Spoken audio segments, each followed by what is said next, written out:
Storygram Network. Hosting for this podcast is generously provided by Transistor at transistor.fm. Hi, my name is Laurelee, and this is It's Not About Food. So it's not about food, and it's not about weight. What is it about? Everything else, because it's never ever about food or weight, never ever, not even one time, not ever, ever, ever.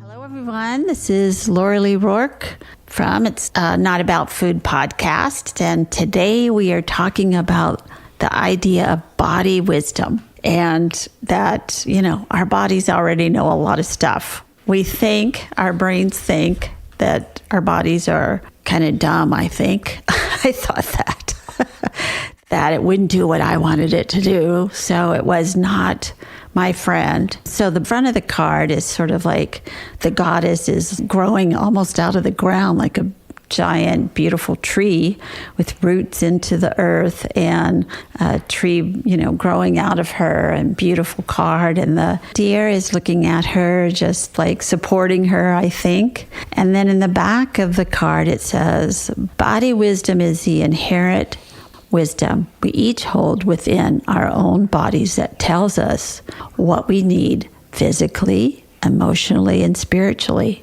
When we listen to the wisdom of our bodies, we intuitively know how to feed ourselves, satisfy our needs, and accept our natural bodies. So I have to say, having an eating disorder from the time I was a young teen until I was in my 30s, I really did not trust this idea that my body knew how to eat, my body knew what to weigh, my body knew when to go to sleep, when it wanted to move, how much exercise it really did want, how much water it needed. I was always forcing it to do something, usually around the idea that I wanted to be way thinner than my body naturally could be. So I had to have an active eating disorder to do that. Or I would rebel and then compulsively overeat. And my body, even if it said it was full, I ignored that. I didn't want to hear it. Just if it said it was hungry, I didn't want to hear it. So to come from that place that I trusted my body to tell me or just to give me information, I had a very hard time with that. I did not trust it at all. I trusted other people with their bodies. But I felt like I was broken and I didn't know how to do that. And I've had people in my practice that will tell me, I don't hear anything like that. I don't know when I'm hungry. I don't know when I'm full. I don't know what my body wants. And I don't want to know. Because I felt that if I listened, it would want to be bigger than I wanted it to be. And I didn't want to hear that, because I didn't want to do that. And I find that to be true for others too. They're really afraid that their bodies are going to let them down because it will want to do something they don't want to do. Go to sleep when they're tired. Don't do 4 hours of exercise, whatever. It's just our heads are in the game and our bodies are having to deal with what we're making it do. So I'm really happy to have somebody who's working in this. Her website just sounds exactly like the right kind of thing that you need to do to go through this learning how to eat and what to think about when you're trying to do that. And I'm going to let her kind of introduce herself and tell us what she's doing in the world and how does she work with not only her own, but her families and her clients. How does she work with that idea of body wisdom? That we do have that already. We don't have to learn it. It's there. So take it away. Tell me what's going on with you. Thank you, Laurelee. Thank you for having me today. It's such a pleasure to be here, and I'm just so excited to talk about the body wisdom card. all the cards in the deck are wonderful and spoke to me, but this one in particular just kept coming back to me because it's so true. We are all born with body wisdom.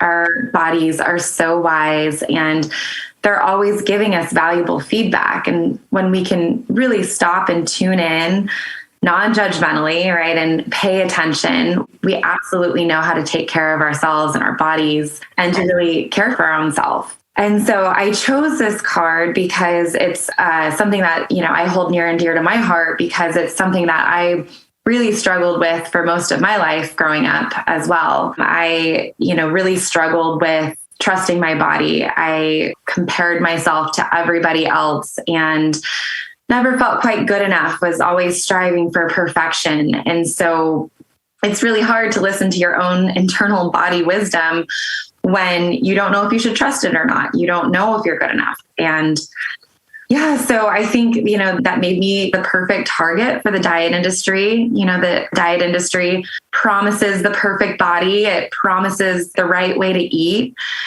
And so I found myself on that path of dieting and disordered eating and eventually an eating disorder. And that's when in high school, I decided, I'd become a dietitian. I thought I could really learn how to do this perfectly. I could really learn how to get this right. I'll become a dietitian, right? Yes. Perfect. Air quotes. Is there such a thing as eating perfectly? I don't think so. I think that's diet culture, right? Yes, exactly. But yeah, as I went to college, I started studying and learning more and more about nutrition. And I honestly became more and more miserable in my body and struggled so much so that I didn't think I wanted to become a dietitian anymore. I didn't want anyone else to feel the way that I felt with food and their body. So I reached out to a peer, a classmate, and that's when she told me about the book Intuitive Eating. And it absolutely resonated with me. I ate that book right up, no pun intended. I was craving something different, not something new, right? Because this is something we're all born doing. We're born intuitive eaters, but it just made sense, right? It felt good. It felt better. And so that was kind of my path to coming back to my own body wisdom, was relearning how to eat intuitively and what that process looked like. And I discovered yoga along the way as well. And that was a really important part of my journey for working on body acceptance and body appreciation and being able to listen to the body. And that's brought me to where I am today. As I have a private practice, I'm working with clients, with adolescents, teens and families and adults, and helping them to make peace with food, to find freedom with food, and to befriend their bodies again. And so that process, it's really all about reconnecting to our own body's wisdom, trusting it. And so that's why I chose this card, because it's something that I think that I work on every day, my own self, acknowledging my own body's wisdom and honoring it, but then also with my clients. So for me, it's sort of like organically grew from your own struggle, which I think not everybody has to do that. That's a very big part of us who work with people with disordered eating and body hatred. If we have that piece where we know what it's like to, I always say we know what it's like to eat a frozen cake over the sink when we're so starving, and we know what it's like to starve ourselves to death. And we know what it's like to, or almost death, or we know what it's like to be constantly thinking about how thin I am. How do I get thinner? Why is that person thin? How can I get as thin as that person? Do I look like that? Am I okay? This was a stream of negative self-talk that I was never really okay, and always having to shift and change in order to be okay, which I wasn't ever okay. So, if we've already know how to do that, then we can talk to others and say, I've been where you've been. I've worked myself out of it, and you can too. You're not broken.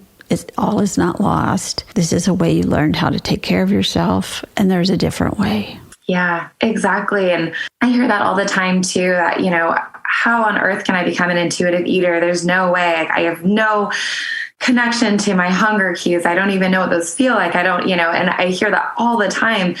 And it makes sense. It makes sense why it feels completely impossible. But the thing is it's very possible. We just have to look at what are the barriers, right? What's happening in your life to maybe block those internal cues that your body is giving you?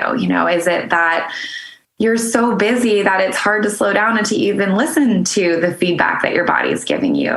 Is it that there's judgment over the feedback that you're getting? Yes. Are you getting enough sleep? Are you able to be present in your body? All these barriers end up making it feel like it's impossible. Our bodies have no wisdom, right? That we can't be an intuitive eater. But the truth is, it's within us. We're born this way. We know. Babies know when they're hungry. They know when they're full. They don't have any judgment. No food is good or bad. We know when we need to sleep and take care of ourselves. So it's within us, and it's just about removing what's no longer needed and getting back to the wisdom that lies within us. Yeah. And to trust that we trust babies to know, but we don't trust ourselves. I remember when my son was very little, he was eating a piece of chocolate cake and it was all over him, but he was done. And I said, well, eat the rest of this. And he was, no, I'm done. I don't want to eat anymore. And I remember thinking to myself, how can he not eat the rest of the chocolate cake? How is that possible? But he was not on a diet. He said, quite frankly, there's always chocolate cake, Mom. And to him, there was. There was always a birthday party to go to. There was always, I tried very hard to give him an eating disorder, but he didn't take it. So, but other people around did not, and he doesn't have one. So I just feel like I had very weird rules for me and not that weird for him, and other people didn't have that for him. So I just feel like we forget that we already know what to eat, when to eat, how much to eat, whether we're hungry. Like, we already know whether we're hungry or we're sleepy. It's a mistake to think, and a lot of people do, and I did, if I'm tired, I must need fill in the blank, food, whatever kind of food. Instead of I'm tired, I need to take a rest. Because I don't have time to take a rest. But I do have time to eat a candy bar and then hate myself the rest of the day for that. Yeah, intuitive eating, it's a self-care eating framework, right? It's not the hunger fullness diet. It's about really, truly nourishing and caring for yourself. And that refers to food nourishment, but also nourishing your soul, nourishing your spirit, making sure that you're getting enough sleep, getting enough rest, that you're having meaningful social interactions, that you're getting outside, that you're truly taking care of your full entire self so that you can tune into subtle hunger and subtle fullness and honor those cues. Because when our tank is full in other ways, we don't need food to fill that tank as much, right? Food can fuel us, but it doesn't need to feed the other parts of us or the other parts of our soul that are already, those needs are being met in other ways. Yeah. I can remember telling myself before I got recovery, looking at a cookie and asking the cookie, what do I want from you? I know I'm not hungry and there's nothing wrong with cookies, but why am I wanting this cookie? And it just dawned on me. What I really wanted was a hug. And there's not enough cookies in the world to give me a hug because it's not the match. Not that it's bad or wrong. It just isn't the match. Right. That question, what am I feeling and what do I need? Yes, exactly. What am I feeling and what do I need? And it's not to say that occasionally a cookie might be something we eat when we're not hungry or maybe when we're feeling a little emotional for comfort. Eating can be comforting. It's when eating is the primary source of comfort that it becomes a problem, that it's no longer comforting, right? It doesn't actually solve that feeling of what do I need? it's a Band-Aid. It temporarily might distract or soothe or comfort, but ultimately that need still exists. That's a good point. I love that. It's a Band-Aid. Band-Aids are good, but if you need stitches, that's what you need. Mm-hmm. The Band-Aid can be there until the stitches come or whatever, until the medicine gets here. And I want to say again, there is absolutely nothing wrong with cookies. Cookies are a perfectly good food. It's just, if I need to cry, it's not crying, it's a cookie. And how do you put your nutritional work for clients together with your yoga work? Yeah, so I am a certified yoga teacher in addition to a registered dietitian, nutritionist, and certified intuitive eating counselor. And so the way I bring yoga in, it varies client to client. But first and foremost, you think of yoga, you might think, super flexible people doing crazy stretches and right. That's not yoga. That's maybe Instagram yoga. Yeah, yoga, it's TikTok. Right. Yoga is being present in our body. It's being mindful with our breath. It's being intentional with how we move our bodies. And so yoga might be something along the lines of a mindfulness practice, right? It might not even include the asana, the body movement piece. So I'll bring yoga into sessions with clients when maybe we are working on mindfulness while eating. Maybe it might also on soothing the nervous system when eating. So we might include some yogic breathing techniques, some mindfulness and awareness techniques. And it can also be really effective when dealing with digestive issues. A lot of the times when we're in a really anxious state while eating, it can be really hard on our body to digest and absorb the food because we're in that fight or flight mode rather than rest and digest. So, it might be kind of bringing some of that breath work in, before eating and then after eating throughout the day. There might be some gentle stretches, even some twists that might just aid with digestion that help the body naturally to process the food and ease some of those digestive issues that might pop up. Through some of the ways. And then, we might also explore yoga as a part of mindful movement, as a way from breaking free from exercise compulsion and instead exploring mindful movement in a way that's supportive to the body. And we might actually do yoga together in a session. Storygram Network. Welcome to One Media, One Media. When you're whining with nurses. It's a place I like to call The Bleed. My name is Laurelee, and this is It's Not About Food. The art of being yay isn't just something he developed. Storygram Network.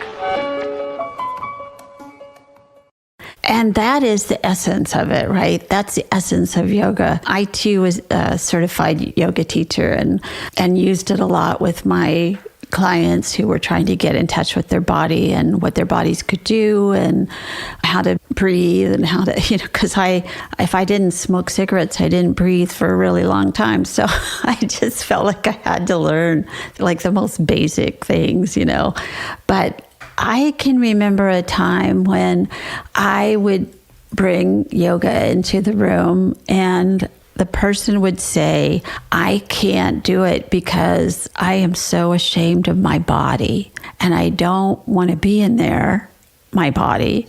And I especially don't want to go to a class with a bunch of really thin bodies and really strong that are doing things that I cannot do with not very many clothes on. And so there was a whole learning, like you're saying, yoga can just be the breath. And yoga can just be the mindfulness. We don't even have to do the exercises as such, the asanas. We don't have to do the movement until you're okay with breathing, until you're okay with being present in you. And that helped a lot. But we made it into, especially in this country, we made it into a way to lose weight. And once you do that, it ruins it. It's a way to be thin and wear a very small outfit. And if you don't fit into that, you can't go to yoga class. Yeah, it is a shame that a lot of studios have turned yoga into that. And I always talk to my clients, who are ready to explore going to a class, going to a studio, check it out first. Are there mirrors everywhere? I encourage find a studio without mirrors. Find one that feels like the right environment for you. All bodies are yoga bodies, right? There's no particular type of body you need to have to do yoga. And so I think finding that environment that feels inviting, that feels right can be helpful. And, nowadays too, the wonderful thing, we'll look at, everything, every negative has a positive. One of the great things about the pandemic is the ability to practice yoga right in our home. There's so many great virtual resources. And so building up that comfort at home and then maybe going to a class eventually. Yeah, and that idea that we can, and again, like our bodies know how to eat, they also know how to move.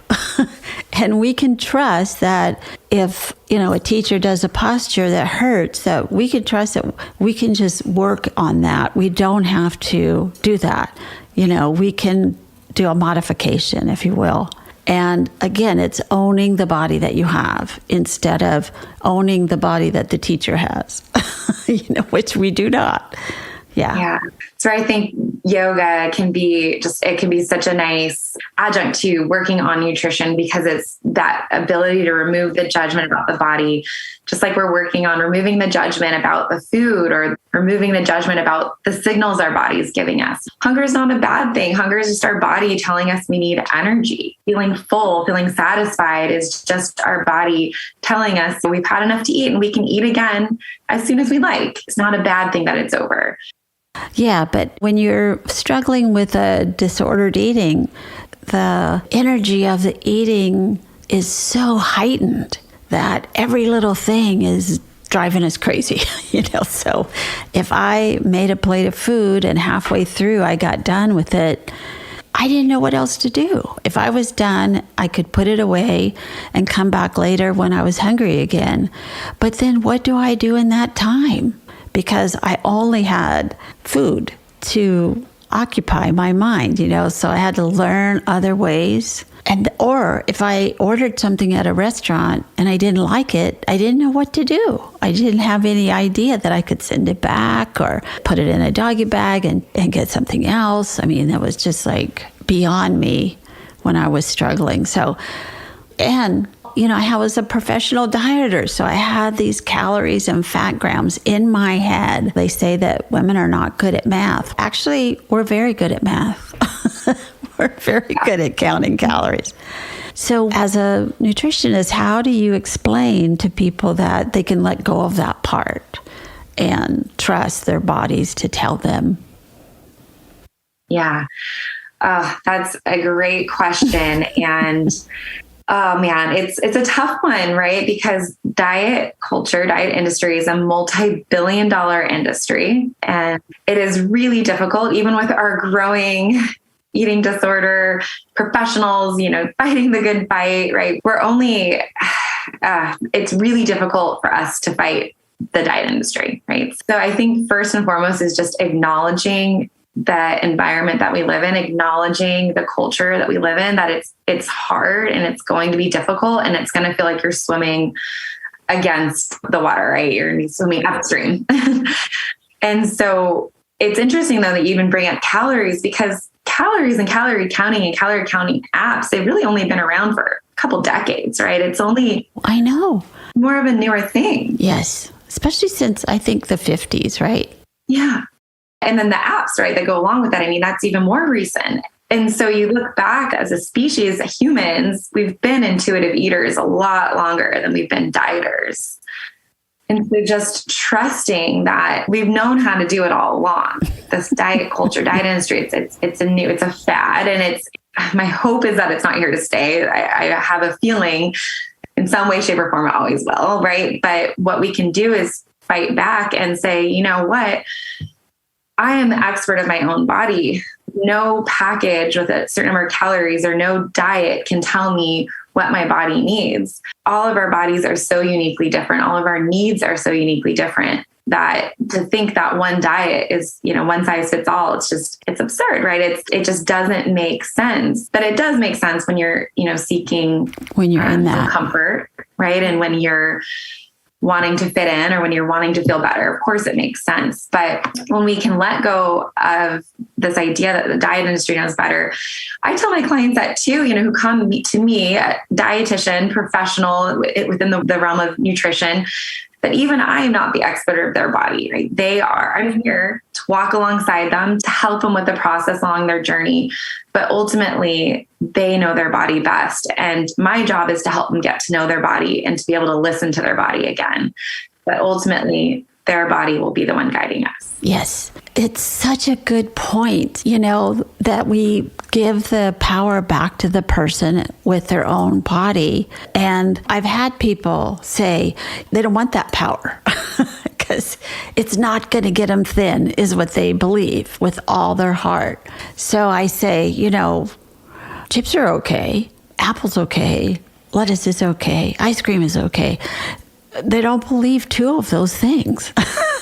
Because in this culture that we live in right now, sugar is the devil, carbs are the devil. What do you mean you eat a piece of bread? Forget that. And I'm old enough to remember when, fit or fat, you couldn't eat any fat, but you could eat all the sugar you wanted. And then, you can eat all the fat you want, but no sugar. I mean, and that's happened several times in my lifetime. And this weight is okay, but then this weight is not okay. And we're still doing that to young people in schools, 11th grade, 10th grade. They're getting their fat like a calibered, and they're told that they're obese at a young age. And if I could do one thing in the schools in America, it would be to stop weighing them and stop measuring them, because it's just not helpful. What is helpful is to give the power back to the kid and let them know that they can trust themselves to eat. And if they're eating for reasons other than hunger, then there's help. But I'm sure you saw during the pandemic, eating disorders just rose phenomenally. And young girls and young boys were doing a lot of crazy things to take care of themselves because they weren't going to school. And this was one of the things that I feel really exploded, disordered eating and body hatred, with a lot of the social media. Yeah, the social media, I think, I'm so glad that I didn't grow up with social media. That's because right. I can't imagine what it's like. It was hard enough with magazines and movies. And now with social media, it's everywhere. And that message that exactly that carbs and sugar is bad. And yeah, it's like you go to the 80s and we would be saying, oh, fat is bad. And now fat is trendy. It's trendy to eat fat, right? It's good for your brain. It's good for this. And it's like, once we can see these cycles happen, you just realize that there are no good and bad foods. There's no one food you need to cut out. That is absolutely false. And this idea that carbs are bad, carbs are amazing. Carbs are great. Carbs fuel our brain. Right? Carbs help us to make serotonin. Carbs give us energy. There's certainly anything but bad. And so these messages that these youth are and whether it's TikTok or Instagram or YouTube, with these bloggers and people who share what they eat and share these dieting tips, it's so much misinformation. And most of our nutrition information is filtered through the diet industry. And so it's no wonder, kids, adults, everyone, we don't know how to eat because we're given a lot of misinformation. And people, I'm sure, do it with a open heart. There's a book, Don't Eat Anything That Your Grandma Wouldn't Recognize as Food. And again, it's just a diet tip that might be helpful. Probably not, though. It's okay. I think about Carol and I when our book, It's Not About Food, first came out. We were on a radio show. We did this whole show answering questions for people that called in, and each time coming back, it's not about the food. You can trust your body. It's not about your weight. You can trust your body. And so at the very end, the host of the show wanted to wrap it up. And he said, well, so I really learned a lot. I learned this and this. And he said, but one thing you didn't really talk about is how much water should you drink every day? I was like, oh my God. I don't know, however much the person wants. It was like, it just completely was such a weird question after he, was nodding along in the show and stuff like that. But we're so stuck on one little thing that we hear over and over that, well, you shouldn't eat ice cream, right? Or whatever. Yeah, and with intuitive eating, the very last principle is gentle nutrition. And it's gentle nutrition, right? Because our bodies do not need perfection to be healthy. We can eat a variety of foods and, we can go have a day where maybe we had no fruits or vegetables. And then we have a day where we had quite a few. And it's like our body health is measured over time. One day where we felt like maybe our eating wasn't as healthful or as complete as we might like it to be doesn't make or break our health. It doesn't make or break our body's ability to be nourished. It's measured over time. And so this idea that we have to eat perfectly to be healthy is just not true. And there's so much benefit to eating foods like cookies and cake and ice cream. There's the emotional benefit of it, being maybe a celebratory thing. There's the benefit of really enjoying the taste of something. So our physical health is not the only measurement of health. It's also our mental and emotional well-being. And food allows us to celebrate together and it allows us to have enjoyment. This idea that, gentle nutrition comes last. We really need to tackle making peace with food and honoring our hunger and honoring our fullness and taking care of ourselves before we can even consider nutrition, because otherwise all those rules are just going to drive what we're eating, how much and when. Well, then we become experts at the intuitive eating diet. Yeah. We do that perfectly until we can't, Exactly. There was a great movie out many years ago. I think it was called Eating. And there's a scene where they're at a baby shower, maybe a wedding shower, and there's a cake in the middle of the table. And all these women are sitting around the table and they're all talking. And this woman cuts the cake, like the mom or the grandma cuts the cake and puts it on a plate and sends it around. And the cake goes all the way around the table until it comes back to the grandma or the mom. And she said, nobody took a piece of cake and no, we're not eating cake. And so it just was so, not that anybody needs to eat cake or not eat cake. It's just that many people could not bring themselves to have even a bite of the cake. And it's about the community of the cake, really, It just really drove that point home, how scared we are of food. Yeah. And it's like, eat the cake when you want to eat the cake. Don't eat the cake if you're full and not feeling like you want the cake, right? There's no pressure. But if cake sounds good, there's nothing wrong with eating cake, right? I know. Or take it home. Or again, there's always cake. So you have a little bit of a moment here that you can say what you're doing and what you want to put out in the world, and if you have a workshop coming up or how people can get a hold of you if they need to. So I want to take a few moments just to do that. Yeah, sure. So if you'd like to get a hold of me or just learn a little bit more about me and my philosophy and the work that I do, you can head to my website. It's bodymindnourishment.com. And if you would like to get a hold of me, you can email me at soultritionrdn@gmail.com. So that's SOULTRITION@gmail.com. And at the moment, I do not have any upcoming workshops, but do check my website for updates, because at the end of the summer, I plan on offering my intuitive movement body positive yoga series. I just don't have a date locked down yet. So do check my website for the date. And then also periodically, I also offer a body freedom, body image workshop as well. And they're all virtual, so you can participate from the comfort of your own home. That's so great.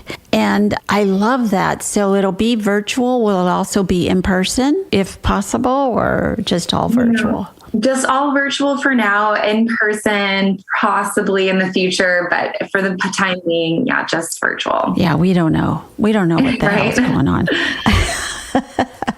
So I wonder if you'll read that last part of the card, that today I will practice trusting in the wisdom of my body. I will listen to my body when I am hungry and full. Listen for what my body wants and needs, and trust the intuitive voice of my body.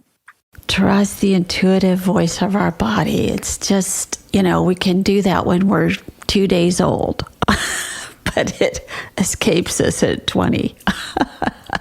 So it's going back to that beautiful little baby that we once were, and knowing that we knew how to do it then and we'll know how to do it again.